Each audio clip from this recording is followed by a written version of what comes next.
Ingenuity Mars helicopter crash helps us learn about the red planet Mars. Even in death, NASA's Ingenuity helicopter is helping us learn about Mars.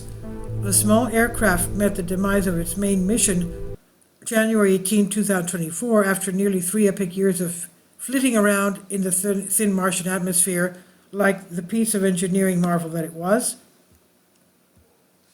Its final flight was both sad and triumphant.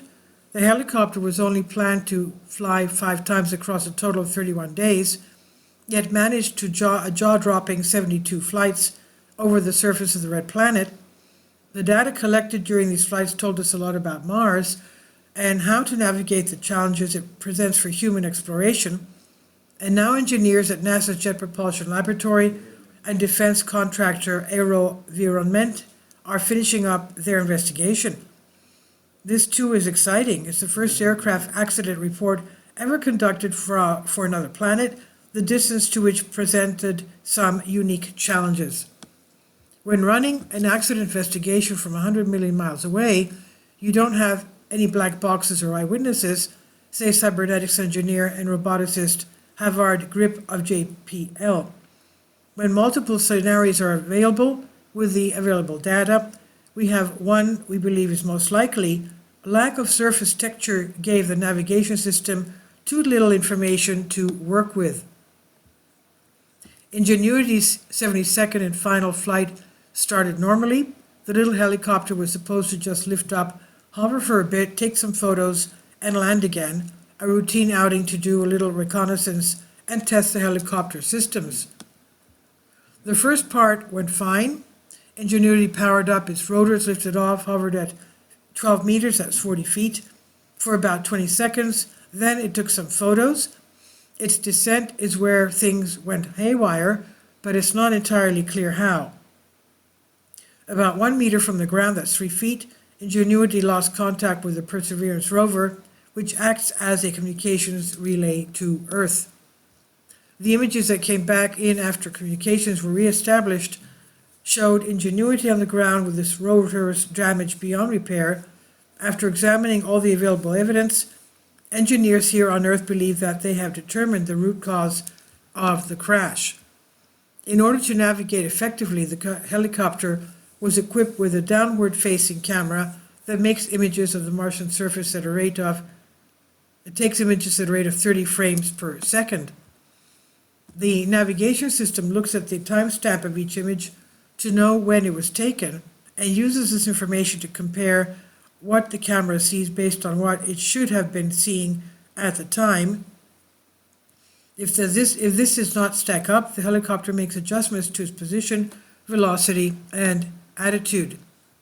In order to do this, the camera picks out features on the surface of Mars, such as pebble textures or rocks.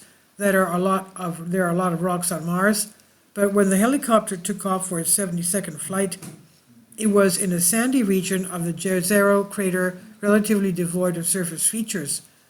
As we learned in May 2021, when the helicopter suddenly spun out of control, the seamless operation of this camera was crucial to Ingenuity's ability to gauge how fast it should be traveling. On that occasion, Ingenuity recovered. In January 2024, the camera could find no surface features to track, meaning that Ingenuity could not determine how fast it should be descending. It hit the ground much faster than it should have. This in itself was not the problem, it was what happened next. According to NASA's reconstruction, the hard impact caused the helicopter to pitch and roll, causing stress to all 4 rotors that made them snap at their weakest point, about a third of the length of the tip of each blade. This damage made the rotor system vibrate, which ripped out one of the blades entirely at its root, overloading the helicopter's electronics and cutting communications to compensate. The little helicopter that could fly will fly no more, but its other instruments are still operational, which means we still receive data from it, both about the weather on Mars and its own equipment. Both kinds of data will benefit the planning of future Mars exploration. Because Ingenuity was designed to be affordable while demanding huge amounts of computer power, we became the first mission to fly commercially off-the-shelf cell phone processors in deep space, says engineer Teddy Zanetos of JPL. We're now approaching 4 years of continuous operations, suggesting that not everything needs to be bigger, heavier, and radiation hardened to work on the harsh Martian environment.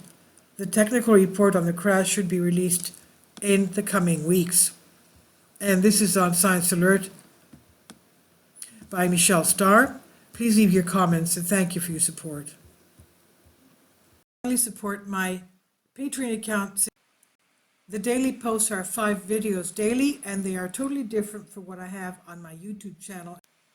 Thank you so much for your support and that you find all my content so interesting. You'll find the Patreon account details in the description box below.